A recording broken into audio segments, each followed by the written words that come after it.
When my dad handed our family's multi-million-dollar tech company to my lazy cousin instead of me, I knew I had to make the hardest decision of my life. What happened next changed everything and cost our family $42 million. If you enjoy stories about family drama and business betrayal, hit that like button and subscribe for more. I should have seen it coming.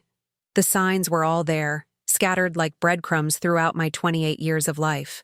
But when you're raised believing that hard work and dedication matter more than blood relations, you tend to ignore the obvious patterns staring you in the face. My name is Catherine, though everyone calls me Kate, and I've been living and breathing Hartwell Technologies since I was old enough to understand what a circuit board was. My father, Richard Hartwell, built this company from nothing in his garage back in 1987, developing specialized sensors for the aerospace industry. By the time I graduated from MIT with my electrical engineering degree, Hartwell Technologies was pulling in $40 million annually and employed over 200 people in our facility just outside Denver, Colorado.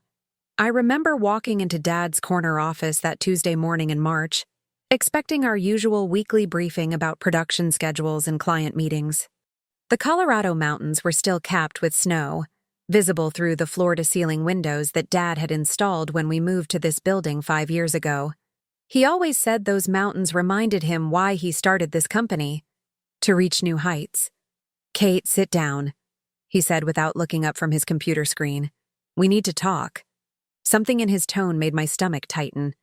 In all my years working here, first as a summer intern during high school, then part-time through college, and finally full-time for the past 6 years, I'd never heard that particular weight in his voice.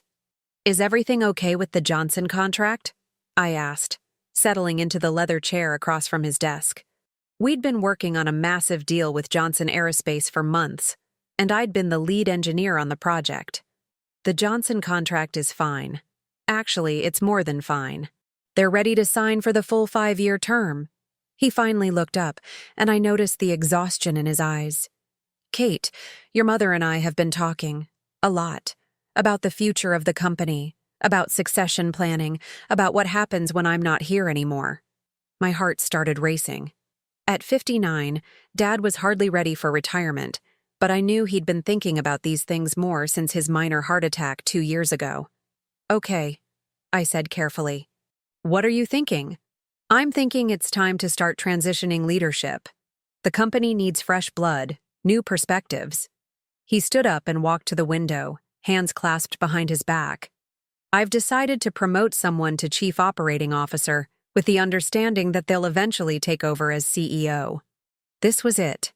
This was the moment I'd been working toward my entire adult life.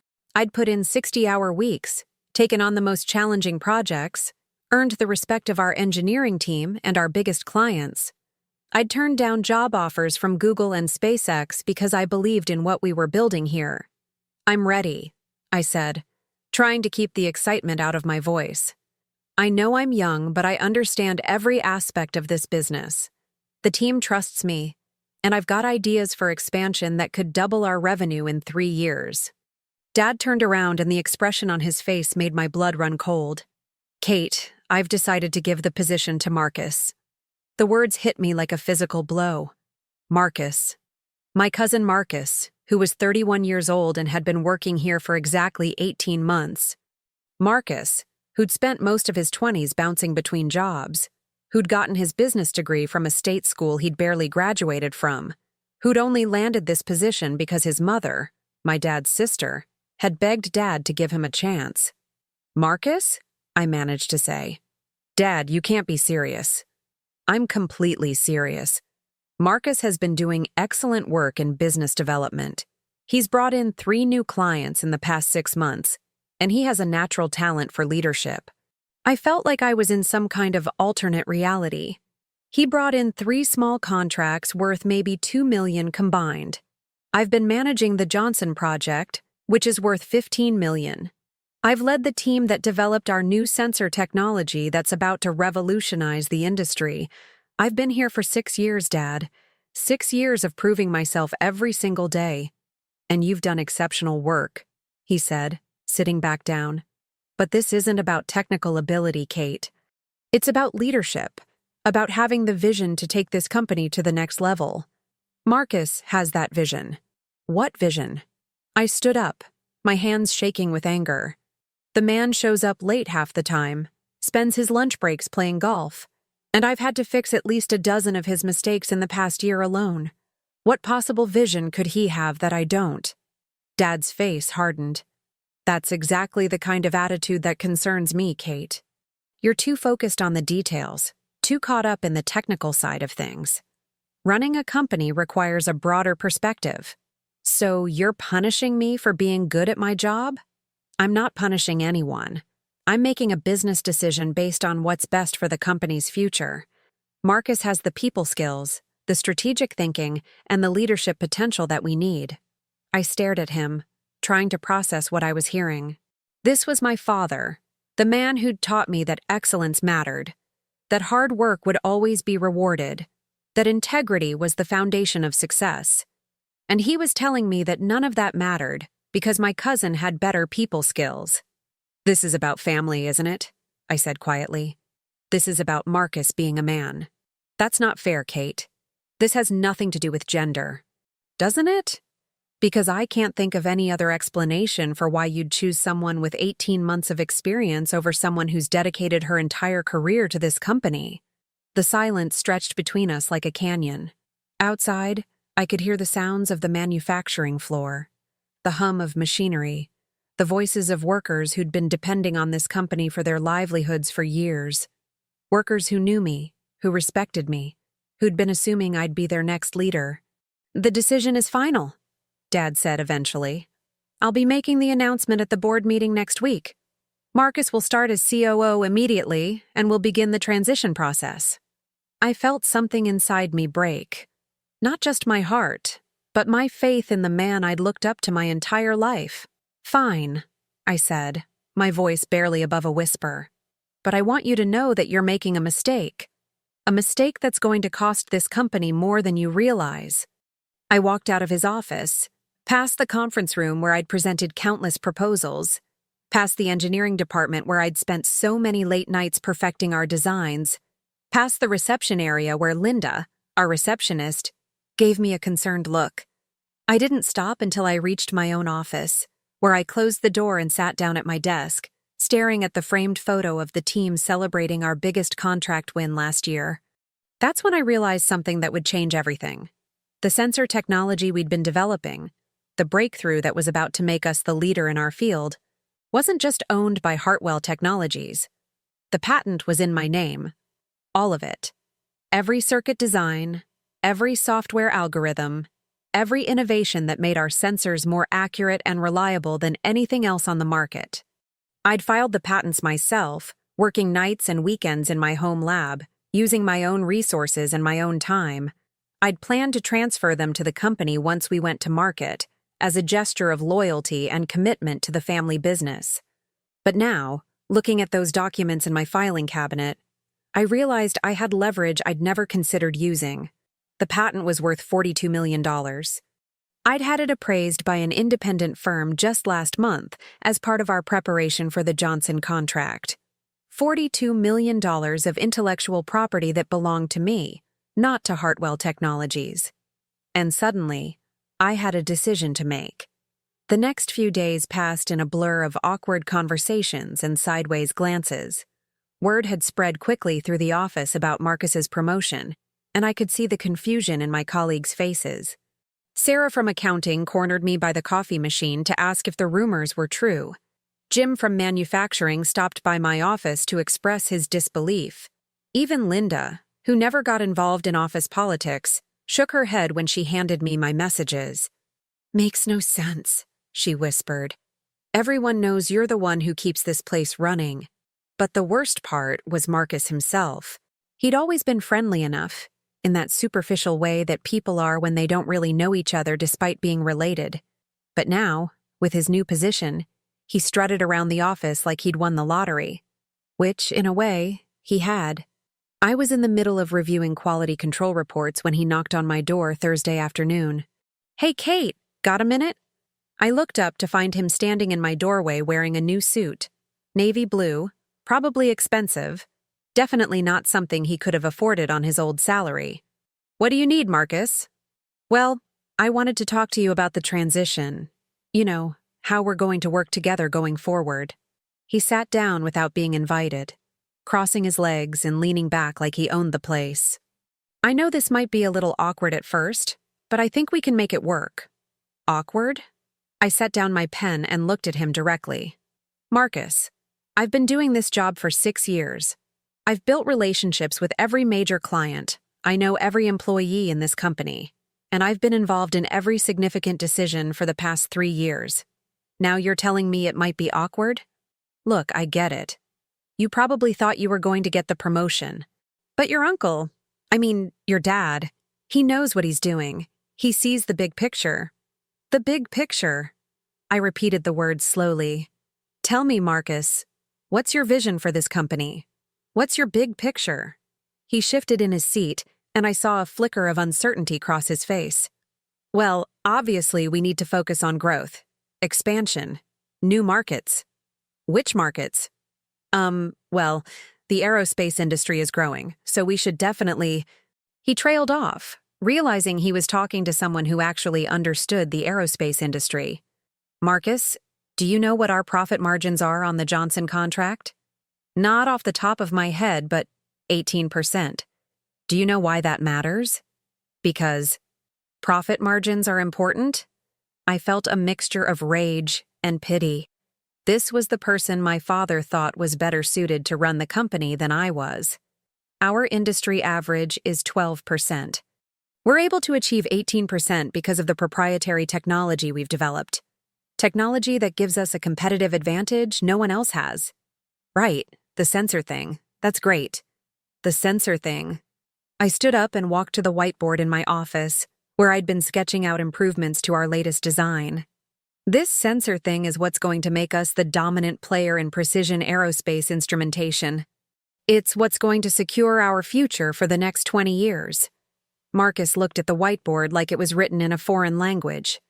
That's why we make a good team. You handle the technical stuff, I handle the business side. And what exactly do you think the business side involves? Sales, marketing, strategic planning, building relationships with clients. Marcus, I've personally closed more deals in the past 2 years than anyone else in this company. I've presented to Boeing, Lockheed Martin, and NASA. I've negotiated contracts worth over $60 million. What business experience do you have that I don't? The question hung in the air between us. I watched as he struggled to come up with an answer, his face growing redder by the second. Finally, he stood up and straightened his new tie. You know what, Kate? This attitude right here is exactly why Uncle Richard made the right choice. You're too focused on the past, on what you've done. Leadership is about looking forward, about inspiring people to achieve more than they thought possible. Is that what you learned in business school? As a matter of fact, yes. And I learned that successful leaders don't spend their time trying to undermine their colleagues. After he left, I sat in my office staring at the whiteboard, thinking about everything that had led to this moment. I thought about all the late nights I'd spent in the lab, all the weekends I'd given up to perfect our designs, all the times I'd chosen this company over my personal life. I thought about the job offers I'd turned down, the opportunities I'd passed up because I believed in the Hartwell family legacy. And I thought about the patent sitting in my filing cabinet. That evening, I drove to my apartment in downtown Denver, a converted warehouse unit I'd bought 2 years ago when I'd gotten my last promotion. The space was modern and minimalist, with exposed brick walls and floor-to-ceiling windows that offered a view of the mountains. I'd chosen it partly because it reminded me of the office, but mostly because it had a perfect setup for my home laboratory. I'd started working on the sensor technology 3 years ago, driven by frustration with the limitations of existing systems. Our clients were demanding better accuracy, faster response times, and more reliable performance in extreme conditions. The technology available on the market couldn't deliver what they needed, so I'd decided to develop it myself. I'd spent hundreds of hours in my home lab, testing different configurations, writing code, and refining the design. I'd used my own equipment, my own materials, and my own time. When I'd finally achieved the breakthrough that made everything possible, I'd filed the patent in my own name, planning to transfer it to the company once we were ready to go to market. But I'd never actually transferred it. The patent was mine, free and clear. I pulled out the appraisal report and read it again. $42 million. That was the conservative estimate of what the patent was worth, based on projected licensing revenues and market potential. The actual value could be much higher, especially if the technology was developed and marketed properly. I spent the next hour researching patent law, trying to understand exactly what my options were. The internet was full of conflicting information, but one thing was clear.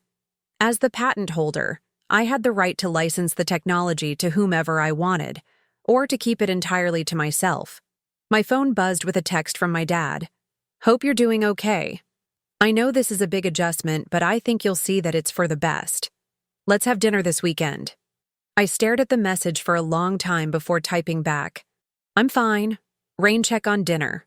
The truth was, I wasn't fine. I was angry, hurt, and confused. But more than that, I was beginning to see a path forward that I'd never considered before. A path that didn't involve staying at Hartwell Technologies, watching my cousin fumble his way through decisions that would affect the lives of hundreds of employees and the future of the company my father had built. I opened my laptop and started researching something else. What it would take to start my own company. The next morning, I woke up with a clarity I hadn't felt in weeks. I'd spent most of the night researching business incorporation, patent licensing, and startup funding. And by dawn, I had the outline of a plan that seemed both terrifying and exhilarating. I arrived at the office early, as usual, and spent the first hour reviewing the files on my computer. Every project I'd worked on, every client relationship I'd built, every technical innovation I'd contributed to the company's success. It was like looking at a catalog of my professional life, and I realized how much of Hartwell Technologies' recent success was directly tied to my work. Around 9 o'clock, I called my best friend from college, Amanda, who worked as a corporate lawyer in Boston. We'd stayed close over the years, and she was one of the few people who really understood the technical aspects of what I did. "Kate, it's been too long. How's the family business treating you? Actually, that's why I'm calling. I need some legal advice, and I need it to be completely confidential." "Of course. What's going on?" I told her everything. The promotion that should have been mine, Marcus's complete lack of qualifications, and most importantly, the patent situation. Amanda listened without interrupting, occasionally asking clarifying questions about the technical details and the patent filing process. "So, let me make sure I understand this correctly," she said when I finished. "You developed this technology on your own time, using your own resources, and you filed the patent in your name. You never signed any kind of agreement transferring the intellectual property to the company?" "That's right.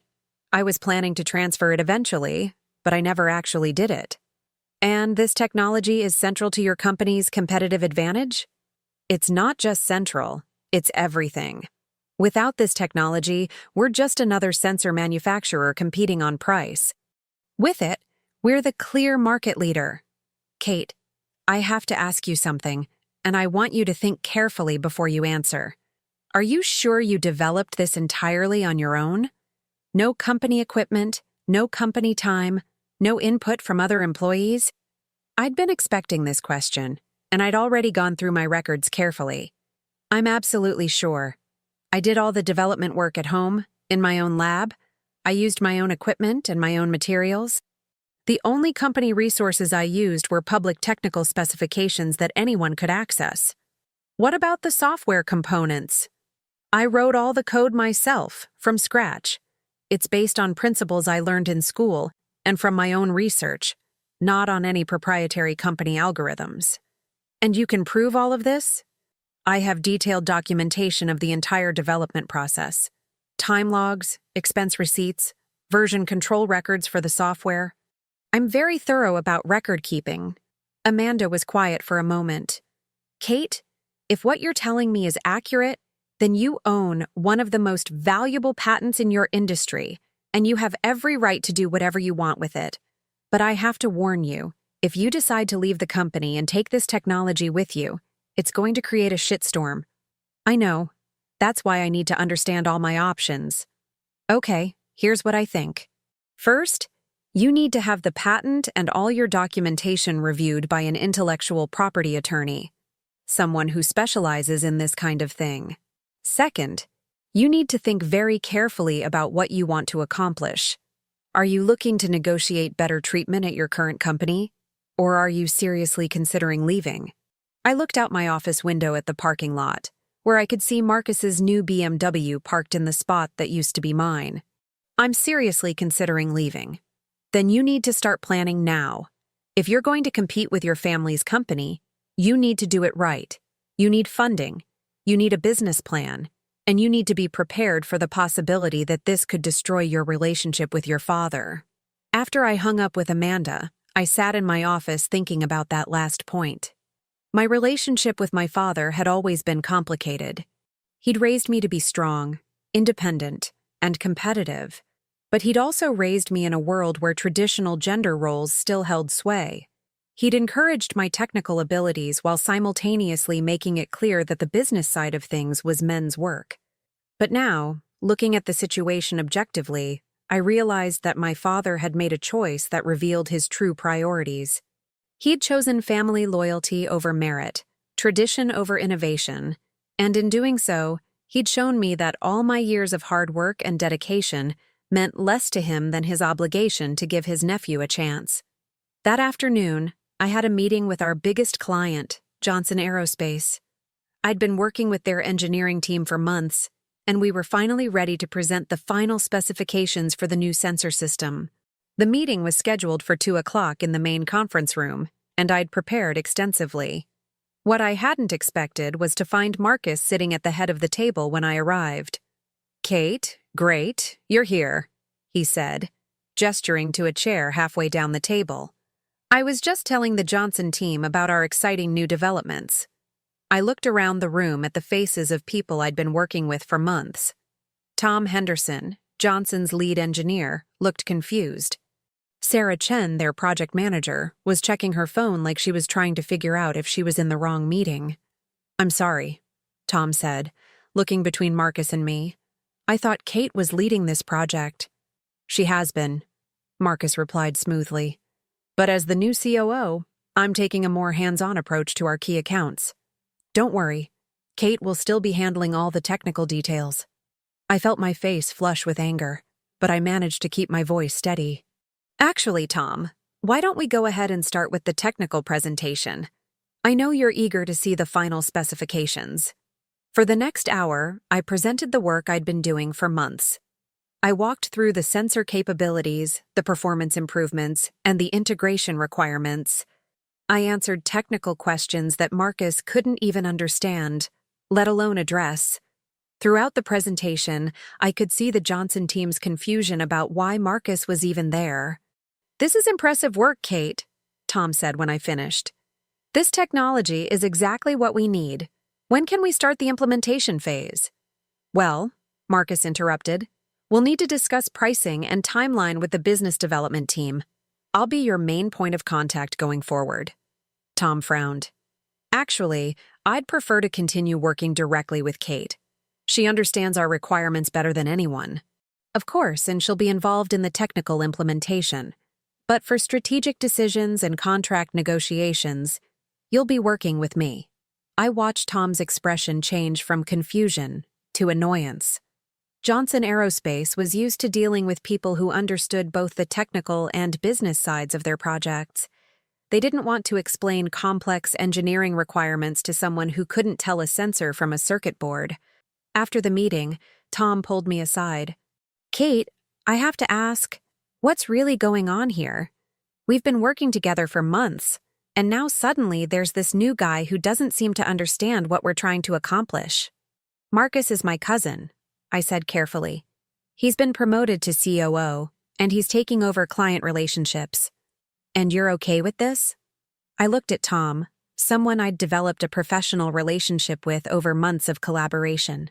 He was a good engineer and a straight shooter, and I realized I owed him an honest answer. "Tom, I need to ask you something confidentially. If the sensor technology we've been developing were available from a different company, a company that could provide better support and more direct access to the engineering team. Would Johnson be interested? Tom's eyebrows went up. Are you talking about leaving Hartwell? I'm talking about starting my own company. With better technology, better support, and a team that actually understands what aerospace companies need. Kate, if you could deliver everything you've shown me today, plus better service and support, Johnson would absolutely be interested. But are you sure about this? This is a big step. I looked back toward the conference room, where Marcus was probably still trying to figure out what half the technical terms meant. I'm sure. That evening, I called the intellectual property attorney Amanda had recommended. Her name was Patricia Hoffman, and she specialized in patent law for high-tech companies.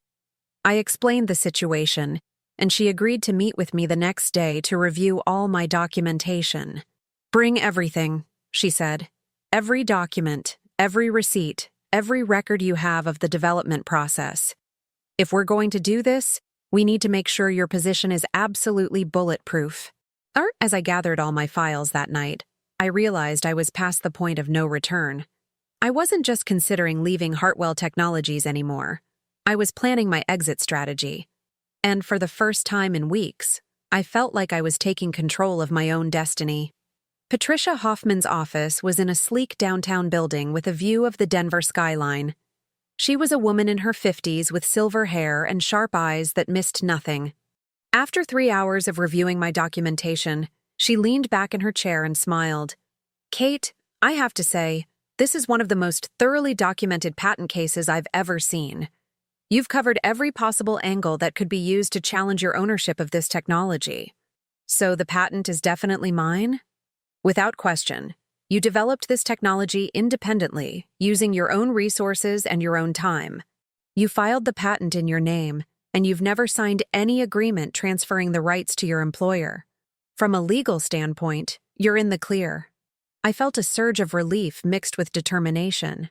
What about non-compete agreements? I did sign one when I started working at Hartwell. Patricia pulled out a copy of the agreement I'd provided. I've reviewed this carefully.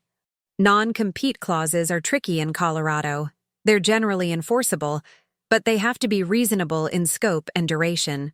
This one restricts you from working for a direct competitor for 2 years, but it doesn't prevent you from starting your own company or developing your own technology.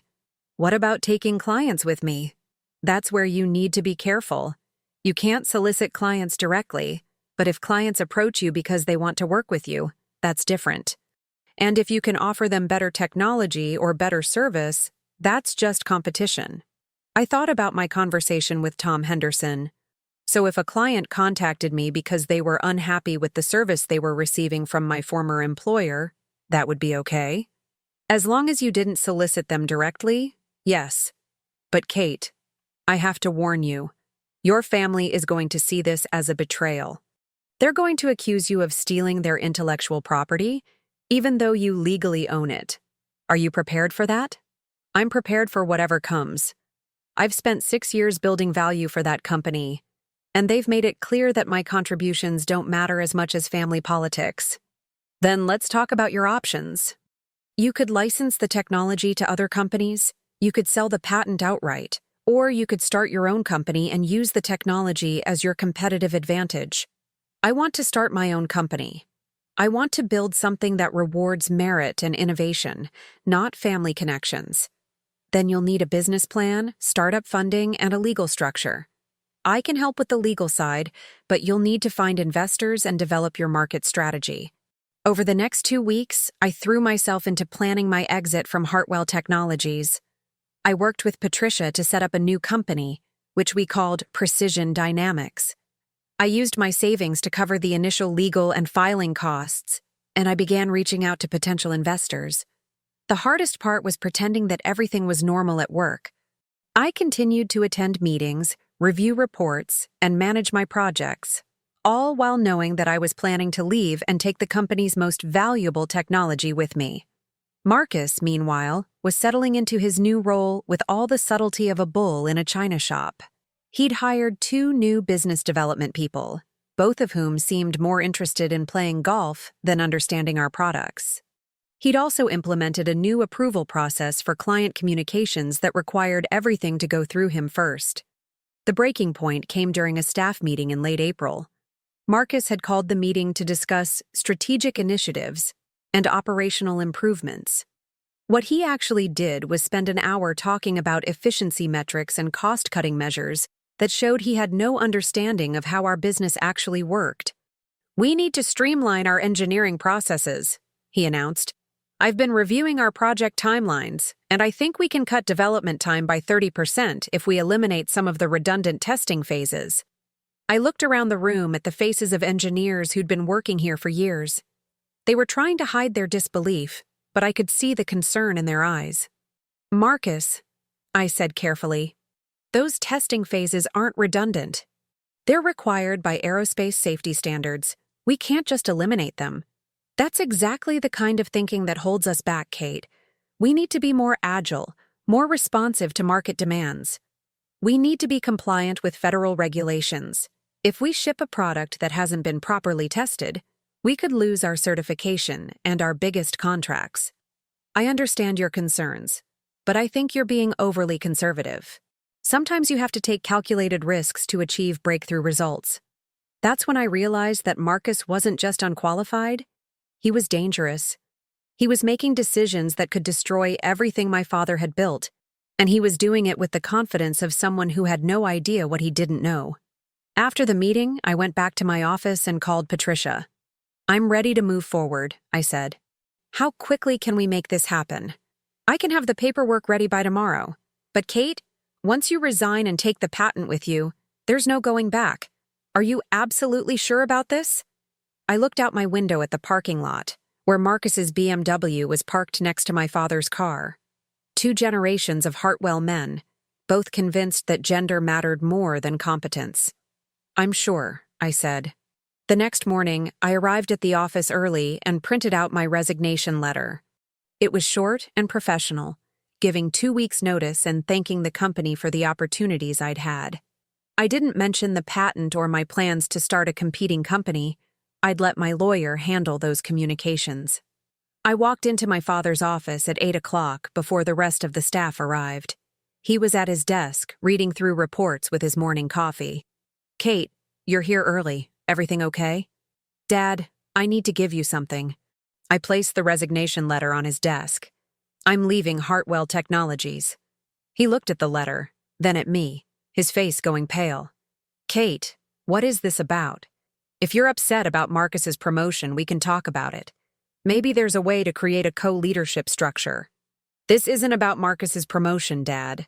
This is about what that promotion represents. You chose family loyalty over merit, and you made it clear that my contributions to this company don't matter as much as traditional expectations. That's not true. You're one of our most valuable employees, but not valuable enough to lead the company I've helped build. Not valuable enough to be trusted with the decisions that will determine our future." He stood up and walked around his desk, reaching out like he wanted to hug me. "Kate, you're my daughter. Of course you're valuable.